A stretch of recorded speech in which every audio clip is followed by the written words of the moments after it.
Welcome to DLS's teacher training module, Introduction to the ILR Speaking Scale. The purpose of this presentation is to give you a clear picture of the ILR speaking scale. Almost every student at DLS will be officially tested or evaluated on the ILR scale at some point. The ILR scale is also how we track students' progress during their courses. Not every student will be tested in speaking. Some students, because of the jobs they have, need to concentrate more on reading and listening. Even so, the speaking scale is a logical place to start, since speaking is the basis of language, and the ILR scales for reading and listening are written in parallel to the speaking scale. At the end of this training session, you will know what the ILR scale is and what it is used for. You will also understand how spoken performance at ILR levels 0 plus through 3 are evaluated. We will be concentrating on the levels from 0 to 3 since those are the levels students at DLS are usually working at. Finally, you will be able to apply your knowledge to better track your students' progress.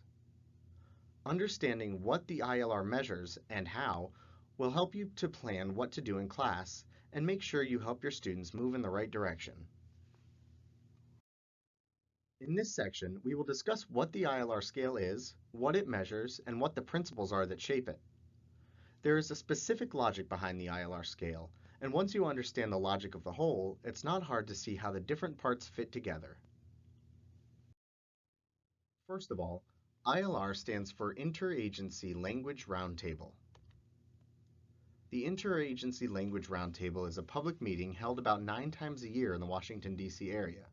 Most people who attend come from government agencies that use foreign languages in their work. The ILR has developed scales as a unified standard to help different parts of the government talk to each other about language skills. Since nearly all government agencies use the ILR scale, they can measure the language skills people have or need to have, and everybody is using the same vocabulary and knows what the levels mean. There are scales for each of the 4 skills of traditional language teaching: speaking, listening, writing, and reading. Today we are talking about the speaking scale. You may also notice that there is a writing scale. The writing scale rarely comes up because people working for the government, and that includes most of the students at DLS, are not normally asked to write in a foreign language. In a way, the ILR scale is like a ruler. Instead of inches or centimeters, it has levels, and the levels are numbered 0 to 5. 0 means no proficiency, or maybe just a few words, like buenos dias or sayonara. At the top we have level 5, which is the proficiency of a well-educated, highly articulate native speaker. Not just a native speaker, but a native speaker who has a lot of education and who speaks very well.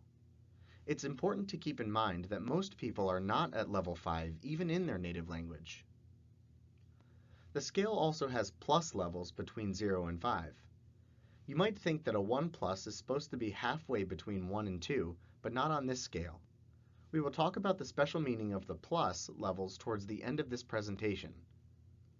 It is important to remember that this scale is entirely proficiency-based. So far, we have been talking about the scale and the points on the scale, but we have not really said what the scale is measuring. The ILR speaking scale, like all of the ILR scales, is intended to measure something we call proficiency. So what is proficiency? The word proficiency here refers to what somebody can do using the language, and not what somebody knows about the language. For example, someone who is proficient in a language might be able to ask and answer simple yes or no questions without being able to explain that those yes or no questions are formed by inverting the subject and the verb. Someone might know a lot about the rules of a language, but not be able to apply those rules when speaking. Despite knowing the rules, they have a lack of proficiency. When you think about it, most people don't know much about their native language. They would not be able to give the kinds of rules you find in a textbook.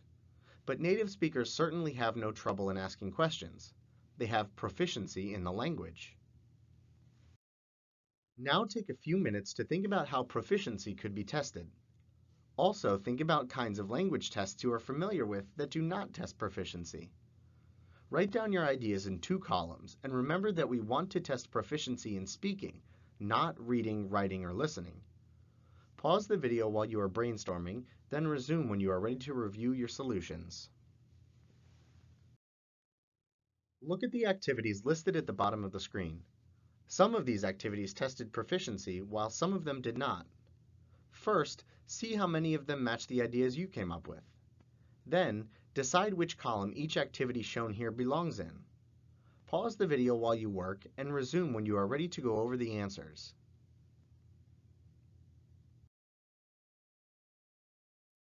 Let's talk about some of the activities that test speaking proficiency. Naturally, we will want to test speaking by talking with the person, either face-to-face or on the phone. People will be able to speak naturally about what they are interested in and what they know, so each conversation will be personalized. We would not have a prepared and fixed list of questions to be answered. Depending on the level we are testing at, we might have just courtesy phrases in casual conversation, or we might ask the student to describe or tell us about something. Even higher levels would include discussions and hypothetical questions, what ifs. And to make things realistic, we might ask the student to engage in a role play, imitating some kind of situation in real life, like buying a present in a store or asking a neighbor to do some kind of favor.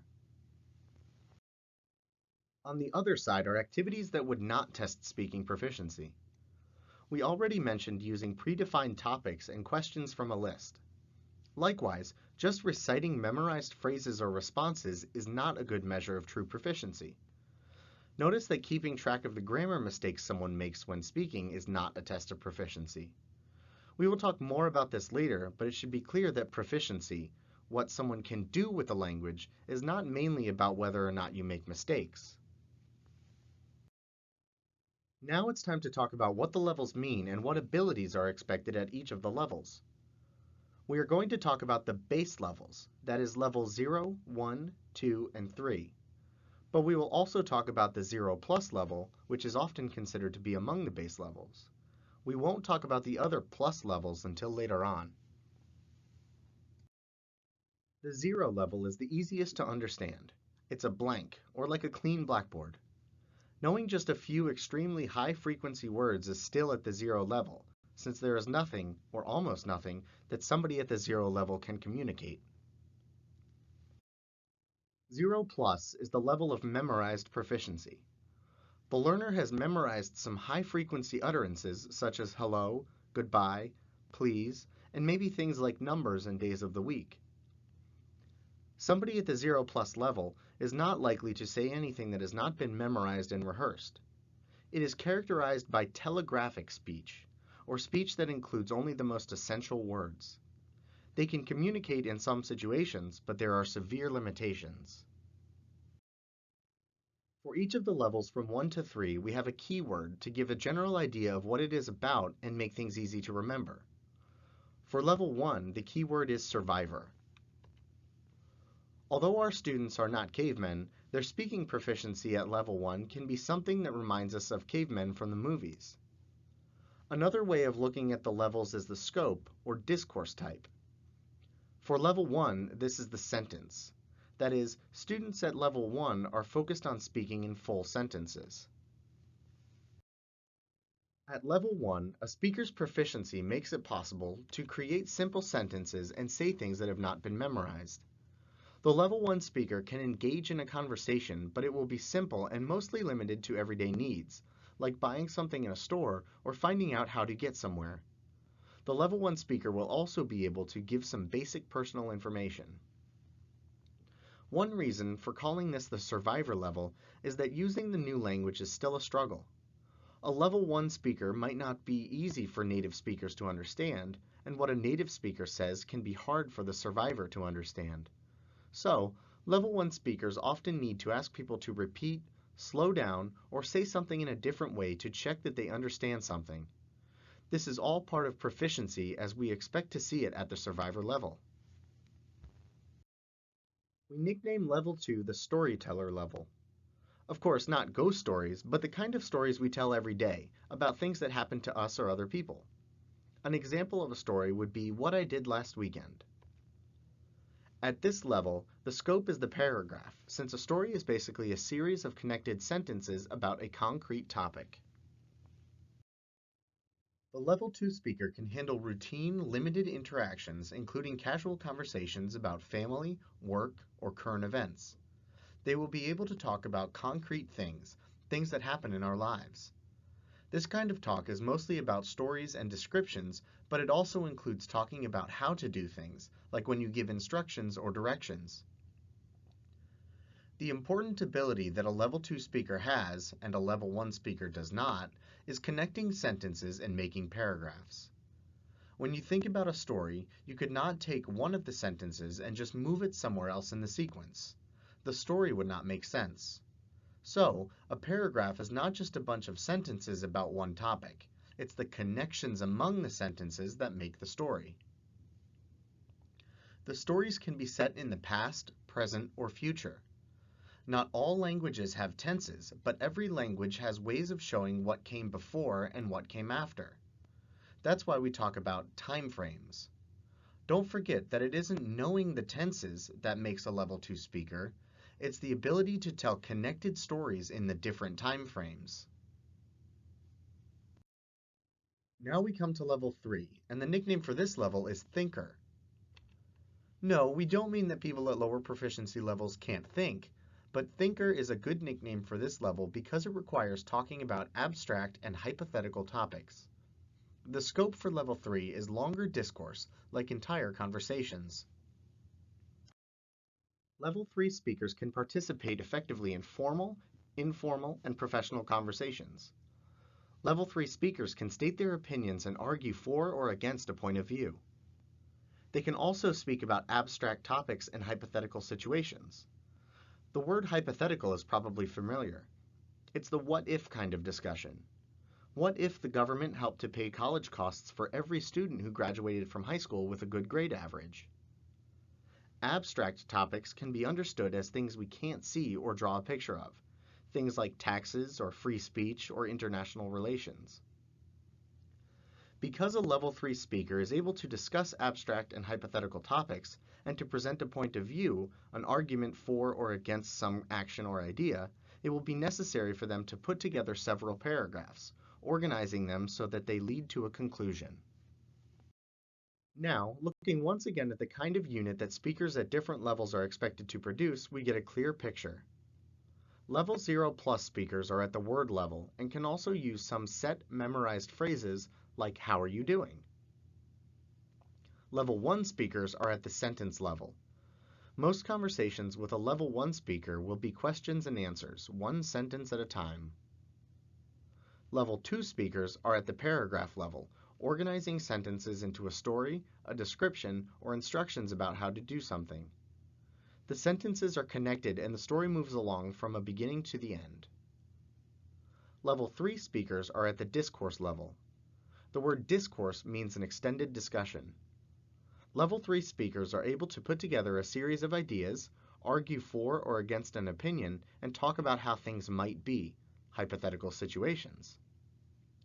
Towards the end of the presentation, you will have the opportunity to listen to interviews of students at each of the levels we've discussed. Now look at the key terms and concepts shown here and decide which ILR level each item corresponds to. The answers may be Level 0 plus, Level 1, Level 2, or Level 3. Pause the video while you complete the task and resume when you are ready to continue.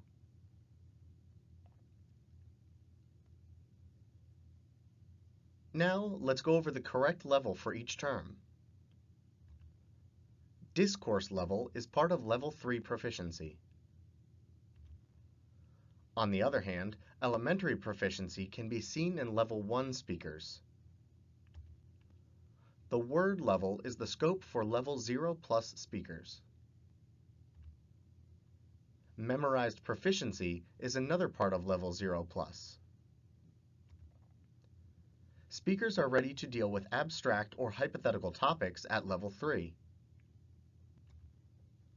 Level 2 speakers speak at the paragraph level,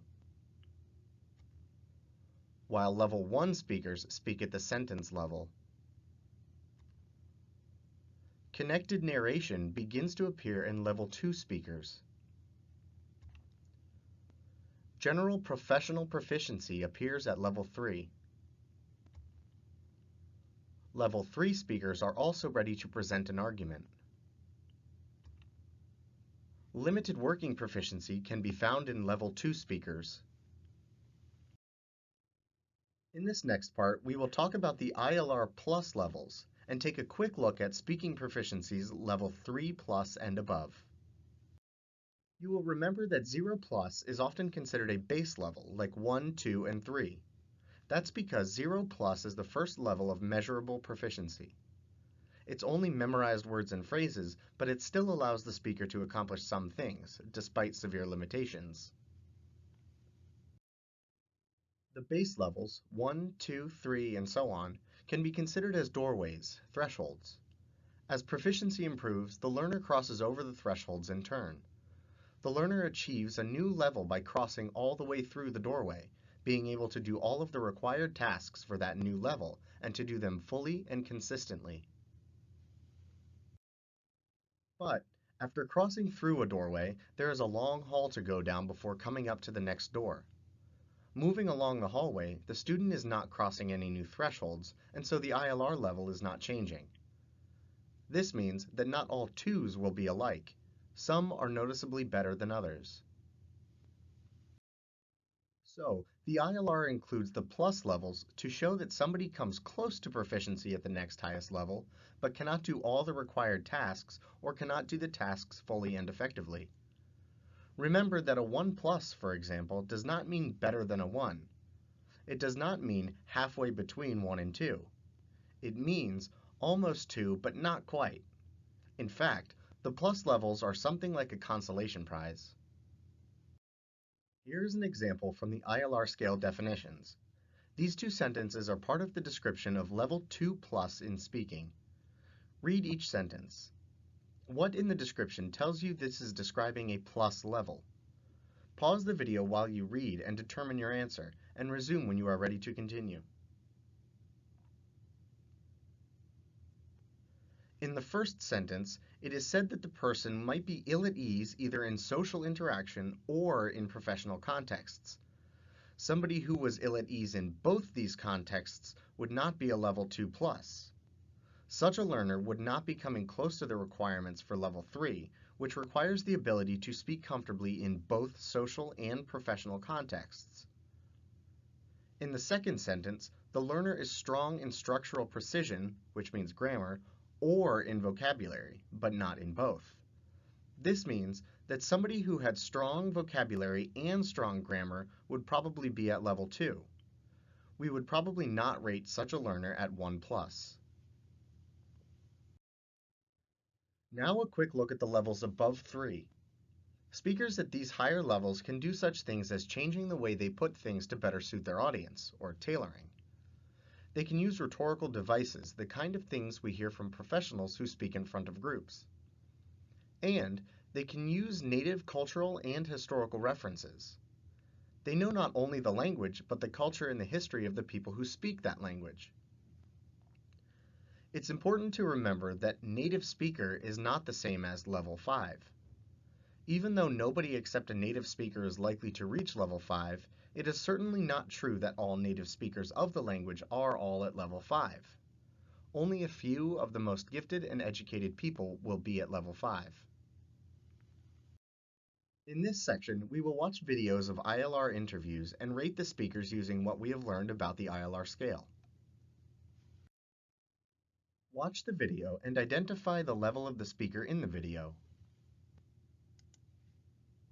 Okay, can you tell me again your name? My name is Chang-sun Moon. Okay, and how old are you? My age is 32. 32, okay. And what is your birth date? My birthday is July 17. Okay, and what is your nationality? What country are you from? That's okay. From Korea. Okay, and what city are you from? Do you know Seoul? Okay, from I Seoul. stay Seoul. Okay, thank you very much. Okay. What level do you think the speaker is? The speaker is at a level 0 plus. How do we know? The speaker is able to respond to very basic questions, giving very limited and probably memorized answers. When faced with the question, "What is your nationality?" the speaker did not understand until it was rephrased to, "What country are you from?" You can see that this speaker's communication is very limited.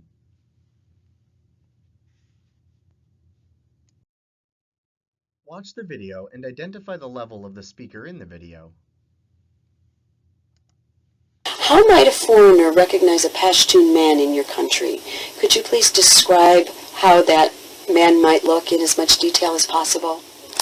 Yes, they wear long clothes, like a longer dress and big pajamas, and they have a turban, and they have beard, and the beard is not trimmed, they just let it go, but not the young generation.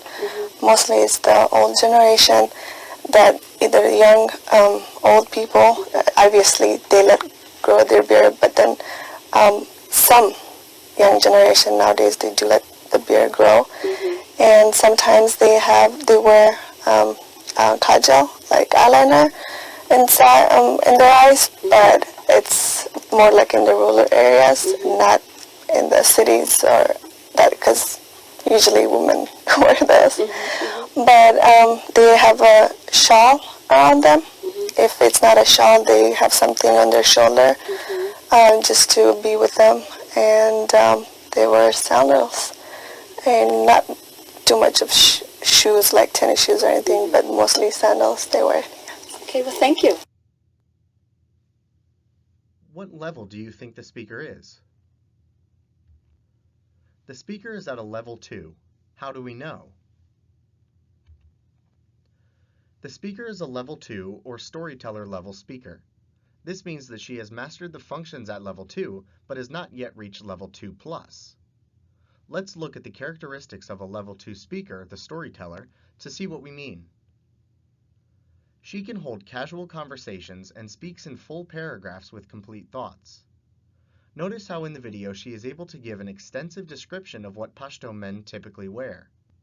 She does hesitate occasionally, but is always able to come up with the correct form in the end. Watch the video and identify the level of the speaker in the video. I'd like you, if you can, to just tell me some of the things that have been happening at the World Cup. Just tell me what's been going on. I haven't followed much. So what's been happening? Every day I ask my husband about the football in South Africa. Yesterday I heard the French are executed. So it's not good news, but today America was playing with Algeria, and America is the winner. So it's now it's my favorite. America is your favorite team now? Yeah. So I have team to be support because Algeria it's go on. Morocco it's not qualified. France it's not qualified also. So Okay, so I'm happy to support America. What level do you think the speaker is? The speaker is at a level 1 plus. How do we know? The speaker is handling this interaction well, and she maintains a casual conversation about a current event, the Soccer World Cup. She does tell a story, but she is unable to maintain the time frame, switching between past and present. Although this doesn't interfere with comprehension, it does indicate that she is not quite able to maintain level 2 speech, so she is at level 1 plus. Watch the video and identify the level of the speaker in the video. You mentioned that you were a diplomat in Pakistan. Yes. Could you tell an interesting story that happened during that time? Well, one of them is the one when I I was supposed to accompany a vice president from Sudan to see the president of Pakistan. And he was moving from one city and I was moving from the other to meet the president in a place called Lahore. On arriving there, I found myself with an guard of honor and music and a presidential reception. I wondered what happened. And then I discovered that the vice president I was coming to meet couldn't come at all. And he had to go back to Sudan, leaving me to play the role for a short while. Wow. What level do you think the speaker is? The speaker is at a level 2+. How do we know? Compare the ease with which this speaker tells his story to the last example. This speaker effectively answers the question about his experience in Pakistan, proving he clearly has passed the level 2 threshold. Although he is not stating an opinion or talking about really abstract things, the way that he constructs the events in his story shows that he, like a level 3 thinker, can shape his speech at the discourse level into a cohesive whole. It's possible that if he were asked to share an opinion, the speaker could do so, but because some of the level 3 elements are missing in this sample, he is rated at a level 2+.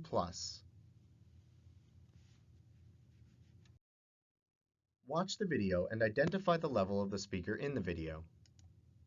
Tell us about your oldest. What does your oldest child do? Yeah, my oldest son 35. Oh. That daughter 29. And that daughter 27. Okay. That the son 24 and that one 22. Now we have all grown. Yeah, and where are you originally from? I come from Vietnam. From Vietnam. Yeah. When did you come to the United States? Yeah, I come here in March 20, 1992. I see. All right. And what do you do right now for a living? I do with I deliver some charity food. Oh. Okay. And how long have you been doing that? 11 years. 11 years. What level do you think the speaker is? The speaker is at a level 0+. How do we know? This speaker can create simple sentences. You can tell that he is able to do more than share memorized phrases, and he can maintain a very simple conversation about his family, his job, and other familiar topics. He did seem to have trouble understanding the first question, what does your oldest child do, and instead gave the ages of his children. Even though his skills are limited, he can survive the conversation. That concludes the module on the ILR speaking scale. Please contact your language training supervisor if you have any questions.